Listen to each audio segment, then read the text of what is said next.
So it's been a while since I've done a low budget binge, but this time I've got a really swell batch of lo-fi goodness for you all. So let's not waste any time and start binging.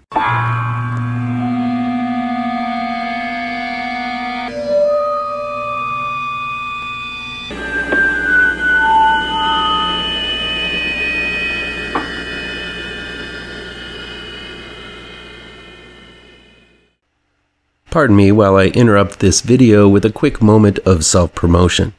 I just wanted to let my devoted followers know that I wrote another film and it's out now for free on Tubi as a Tubi original. I checked out Earthquake Underground the other day, and while it does have a modest budget, it managed to pull off a lot of disaster action nevertheless. It's not Shakespeare, but it was a hell of a lot of fun to make. It's my second script to be made into a movie, and my first stab at a disaster movie.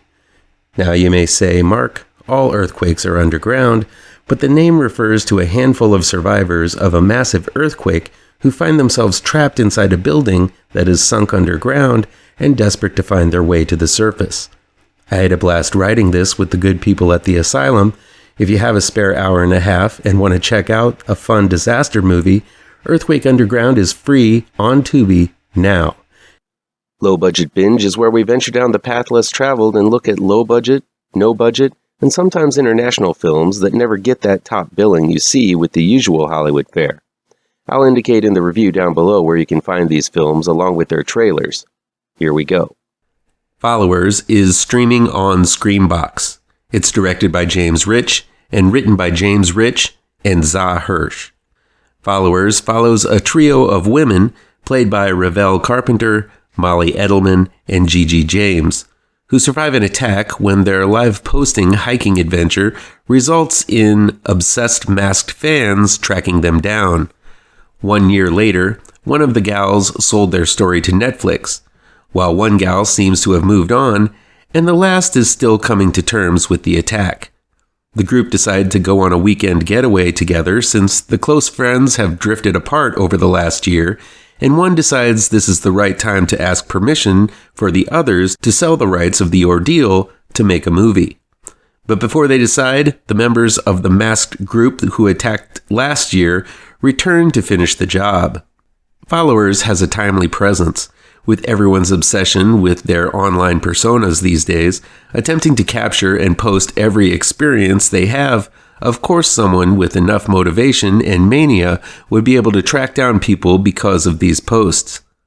Part of me is paranoid when I post pics or comments while I'm out of town and fear that this is a clear indication that I am not home and my personal items are left unguarded. Followers flips that fear and has a group of tech-savvy stalkers track down an influencer with horrible intent. And it captures the horror of obsession decently, as these three girls have three very different reactions to the attack. One is over it and is back to being obsessed with social media. One seems to have distanced herself from thinking about it by throwing herself into a new relationship. And finally, one is not over the whole thing at all and still has PTSD from the attack. This is handled decently, and it really helps differentiate the three main gals, making their reaction to the second attack unique from one another. That said, Followers is a jam-packed movie, and as it clocks in just under a breezy hour and 15 minutes, it really doesn't allow for much time to delve into these personal reactions and further investing in this story and these characters. The first half hour plus is the initial attack, where we are introduced to these characters. The second half, the film reintroduces the characters as they have different reactions to the attack, which again takes a lot of time. And this leaves just about 20 minutes for the actual final attack, which I don't think is very much time. This results in one of the main characters getting killed rather hastily, a revelation that lacks punch, I think the film intended, and a finale leaving me wanting more. Followers isn't a bad movie, but I think if another 15 minutes were used to amp suspense and build investment in the characters, it would have been a much more impactful film. As is, it has some moments of gruesome home invasion and stalking, but it doesn't give you time to care about whose home these masked monsters are invading. The makeshift masks of the stalkers are effectively creepy and makes the stalkers all the more monstrous. Though the trailer may suggest this is a found footage film, Followers is not. It incorporates aspects, but is a traditionally shot film. I think had this been a found footager, it might have actually made things a bit more compelling and leaned more into the themes of online obsession. At the end of the day, I was entertained by Followers, but felt unfulfilled by the time the credits rolled. LOWLIFES is streaming on Tubi. It's directed by Tesh Guttikonda and Mitch Oliver, and written by Kaplan. LOWLIFES begins like most horror movies do. A breathless guy races through the woods only to meet with the blade of an unseen killer. After that dude is taken care of quickly, we cut to a family of 4 camping in what we can assume is the same woods. This is an extremely typical family with the straight-laced patriarch, Keith, played by Matthew McCall, cooking up some barbecue, doting mom, Kathleen, played by Elise Levesque, rebellious teen Amy, played by Amanda Fix, and the spunky youngster, eager to gain dad's approval, Jeffrey, played by Josh Zaharia. It's not soon after the typicalness of the family is established and all the cliches are addressed that another cliche shows up in the form of a pair of hick locals, Vern, played by Richard Harmon, and Billy, played by Ben Sullivan, who are looking for their brother Melior, who we can assume is the dead guy from the beginning. But they still have time to threaten the family with a little hillbilly hospitality.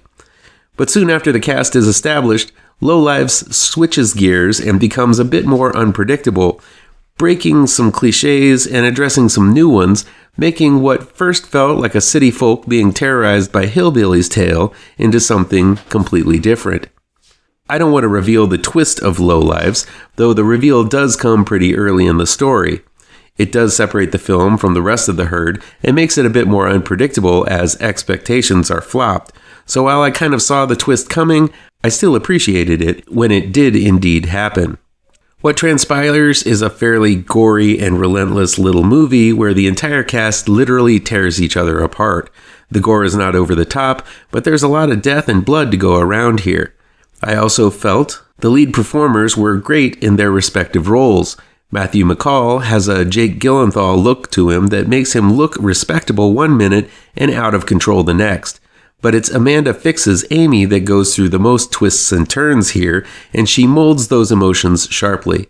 I also have to note the exceptional performance of Brenna Llewellyn, one of the local girls who shows a lot of grit in a very physical performance. And it was interesting seeing Richard Harmon in a smaller role. Harmon often plays the creepy guy who is not David Dastmalchian, yet like Dastmalchian, Harmon seems to put a lot of thought and effort into every character role he takes. LOWLIFES turned out to be better than expected in terms of acting, plot twists, and all-out production. It's listed as a Tubi original, and while not all of those are good, this is one of the better ones I've seen so far. It's a film that has unexpected bite to it that will make you flip and flop as to who you want to survive, if any of the cast at all. While the city slickers versus country folk battle has been done before, LOWLIFES delivers something a little different, and I can appreciate that. Everyone Will Burn, aka Y TODOS ARDERAN, is available on demand and digital download from Drafthouse Films. It's directed by David Hebrero and written by David Hebrero and Javier Kiran. 30 Coins Macarena Gomez stars as a distraught woman named Maria Jose who lost her own child a few years ago. Just as she is about to take her own life, a young girl named Lucia, played by Sofia Garcia, appears out of nowhere, filthy and in need of help. This prompts Maria Jose to abandon her plans and look after the seemingly young girl. Soon after, Maria Jose is pulled over by the police, who attempt to take Lucia from Maria Jose. But through some weird powers, Lucia seems to make one officer blow his brains out, and another to burst into flames. This is how we're introduced into the world of Everyone Will Burn, a story about ancient prophecies, the apocalypse, cults, the Catholic Church, small-town justice, and a little person who may be a demon masquerading as a little girl, who acts like a child for a desperate woman in need of someone to love. There's a wonderful eye for making horrifying things beautiful that permeates much of Everyone Will Burn. The terrible assault on 2 policemen at the beginning is done in slow-mo and vivid colors making every lick of flame coming from the officer look like an oil painting. There are also quite a few images of Lucia inflicting her wrath on those who dare challenge or defame both Lucia and her chosen mother, Maria Jose, that are nightmarish yet intricately orchestrated, ending in some kind of still that makes normal places like a toilet or bathroom look outlandish. The fact that director David Hebrero makes every scene look so horrifying is something that sets Everyone Will Burn apart from most horror films. The problem with Everyone Will Burn, though, is that it treads into territory that seems to be common ground in Spanish horror. There's an age-old secret in a small town, a prophecy that needs to be fulfilled, and all sorts of religious iconography used in blasphemous ways for shock and awe to those who are on the more religious side. The problem is that this is the same kind of stuff we've seen before in Paco Plaza's Veronica, Sister Death, and even La Abuela. It's the same kind of stuff we've seen in recent theatrical releases, such as The First Omen and Immaculate, and given that Macarena Gomez stars in this film, as well as the 30 Coins series, makes it feel like Everyone Will Burn was actually an extended episode of Alex de la Glacia's excellent series. While everything looks great, I feel as if this story had been told before. Macarena Gomez is, as always, excellent in her lead role, but she could do this role in her sleep, as it basically is the same role she plays in 30 Coins. She's the jilted lover, the vengeful monster, and the failed mother. It's perplexing why she would take a role in Everyone Will Burn so similar to her most famous role in 30 Coins. She does it well, but one might want to stretch one's range a bit lest she be pigeonholed into roles like this forever. One of the more offbeat aspects of Everyone Will Burn is that Lucia, played by diminutive actress Sofia Garcia, is a grown little person playing a 13-year-old girl. It's quite obvious looking at her that she's a little person, but for some reason, this aspect is never really addressed in the narrative. I found it to be strange that not only this detail is never talked about, but the boy Maria Jose lost 13 years ago is also played by a little person. Maybe the reason for this is practical, and filming such a gory and religiously charged movie might be something too much for a child actor. Maybe there's some kind of cultural significance that these little people are playing children outcasted by society. Or maybe they're just going for some kind of uncanny effect. It's lost on me, but it definitely gives the film a unique feel. I didn't hate Everyone Will Burn. It has a lot of shocking scenes and some wonderful performances, but it's derivative as all get out. This is a film for folks who love Spanish religious horror and can appreciate a creative death sequence or two. Everyone Must Burn is nothing new, but made by talented people nevertheless. Blackout can be found on demand and digital download from Dark Sky Films and Glass Eye Pix. It's directed and written by Larry Fessenden. Alex Hurt plays Charlie, a down-on-his-luck artist who is trying desperately to get out of town. Charlie was attacked by a strange creature a few months ago, and since then, on the night before, during, and after the full moon, he blacks out and wakes up covered in blood in the forest. Reports from the night before indicate a savage murder has occurred close to where Charlie wakes up, and this leads Charlie to believe he has become a werewolf. So Charlie wants to get out of town before he changes and hurts anyone again, especially his ex-girlfriend Sharon, played by Addison Timlin, who happens to be the daughter of local businessman Hammond, played by Total Recall's Kuato himself, Marshall Bell. Larry Fessenden is a legend in the indie film industry. Not only is his list of roles and cameos in various horror films as long as a Sasquatch's arm, but he also has been quite a prolific director himself. Much of Fessenden's work has dealt with themes of alcoholism and addiction. One of Fessenden's earliest films, Habit, used vampirism as an allegory for addiction, and now the writer-director-actor uses those themes again against the template of The Legend of the Werewolf.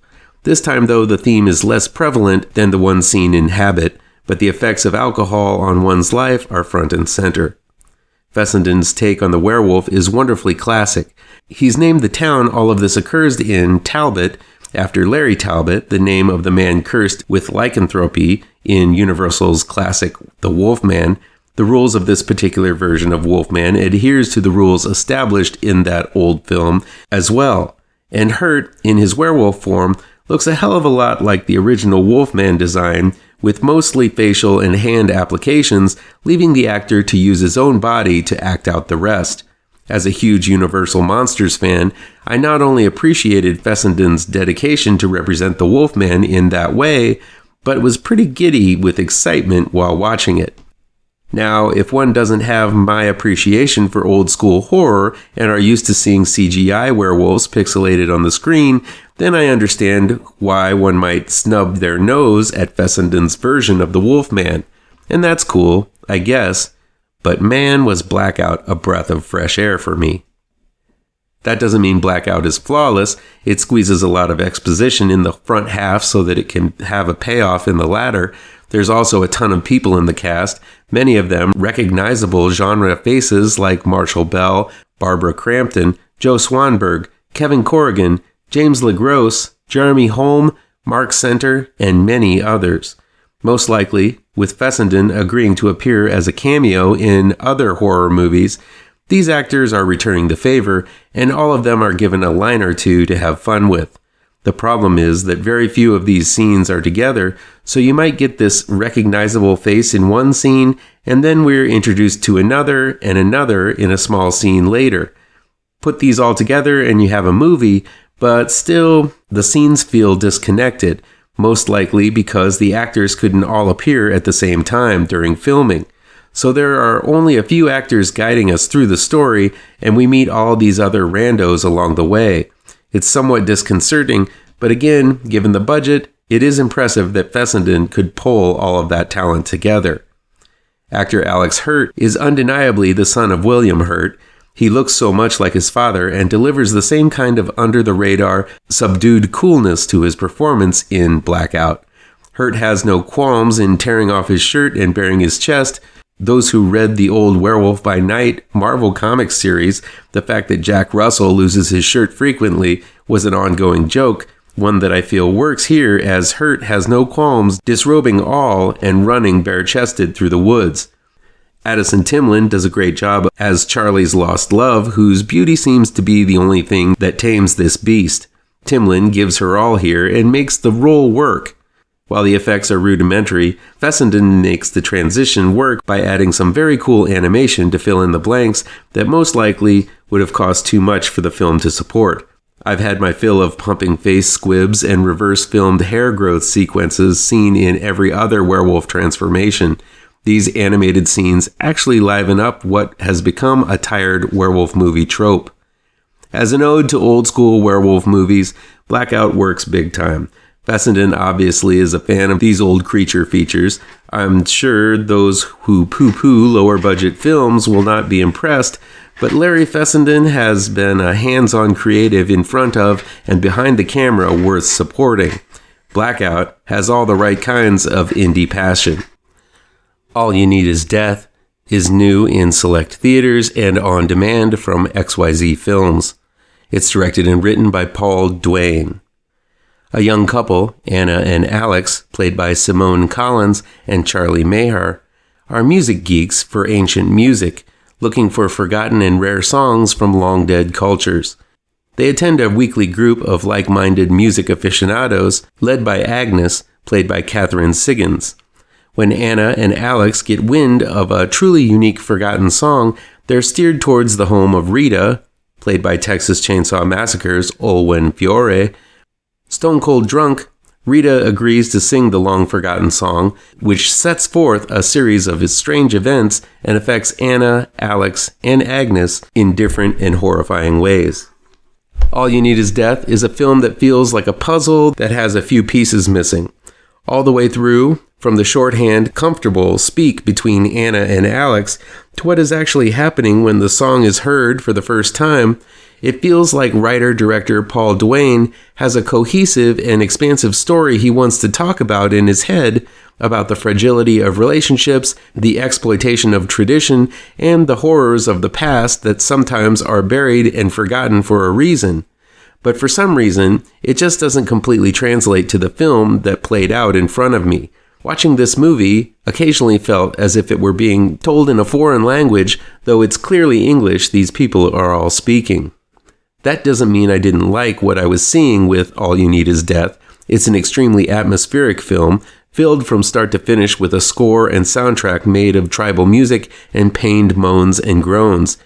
It makes every second feel heavy and aged. The film was made in Dublin, and it soaks up much of the small-town atmosphere of the Irish countryside. This is a dank and dark movie that feels like it's taking place only along dimly lit streets and inside ancient homes and warehouses rotted from the inside. This definitely looks, sounds, and feels like a good horror film. And while I didn't understand exactly what was going on, there is some imagery that is truly nightmarish. There are creeping shadows, giant monsters, ancient druids, and a final monster that, well, it just needs to be seen to be believed. There are so many well-paced scenes of dread and terror that it makes up for the ambiguity of it all. The acting helps. While I already mentioned the comfort the two leads convey towards one another and how that might have taken away from the story, it's undeniable that this is a very talented cast. I could watch lead Simone Collins all day. The actress is enchanting, with a great singing voice, and really strikes a presence in this movie. The other standout is Olwen Fiore, who is always a unique factor in every cast she's in. Though her role is small, the moments she has in the film stand out as some of the most important, and her powerful performance impacts the story immensely. I'm glad to see this actress getting more roles, as she always has something very special to add. Yes, this film looks good. It's got strange and terrifying imagery I haven't seen before. The cast is immensely talented, and there's a strong look, feel, and especially sound to All You Need Is Death. Still throughout, I was left with burning questions as to what the hell was happening. Why the hell is that character talking that way? Who the hell is this guy who shows up and then disappears for the rest of the movie? Why the hell is that guy castrated? And what the bloody hell is going on in any of it? There's an amazing movie in All You Need Is Death, and if you don't mind those nagging questions, then you might want to take a chance on this truly perplexing but thoroughly unique and fascinating little movie. Well, what do you think? Do any of these under-the-radar flicks seem like something worth looking into? Let me know why or why not down in the comments. Please do me a favor and punch that like button down below. Share this video with all of your social media addicted pals. Click subscribe to this channel and ring that bell for notifications.